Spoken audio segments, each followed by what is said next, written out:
মধ্যপ্রাচ্যে নতুন উত্তেজনা। ইরান আবারও প্রমাণ করেছে তারা পিছু হটার জাতি নয়। সাম্প্রতিক পরিস্থিতিতে ইরান এমন কিছু পদক্ষেপ নিয়েছে যা আন্তর্জাতিক অঙ্গনে ব্যাপক আলোচনা সৃষ্টি করেছে।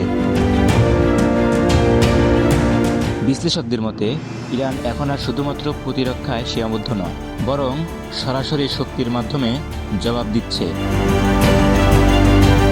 অন্যদিকে ইসরায়েল এবং যুক্তরাষ্ট্র তাদের অবস্থান আরও কঠোর করে তুলছে।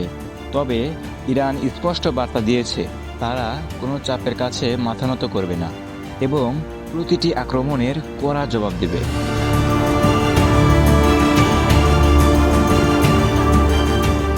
বর্তমান পরিস্থিতিতে মধ্যপ্রাচ্যে উত্তেজনা দ্রুত বাড়ছে এবং নিরাপত্তা পরিস্থিতিও ক্রমেই জটিল হয়ে উঠেছে। অনেকেই মনে করছে ইরান তাদের অবস্থান রক্ষায় দৃঢ়ভাবে দাঁড়িয়ে আছে। বিশেষজ্ঞরা সতর্ক করে বলেছেন এই সংঘাত বড় আকার নিতে পারে এবং এর প্রভাব পুরো বিশ্বে ছড়িয়ে পড়তে পারে।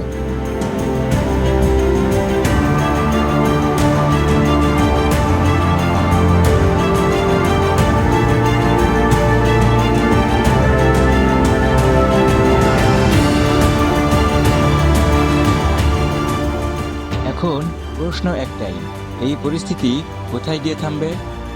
আপনার মতে এই সংঘাতে কৌশলগতভাবে কে এগিয়ে? অবশ্যই কমেন্টে জানান এবং নিয়মিত আপডেট পেতে চ্যানেলটি সাবস্ক্রাইব করুন।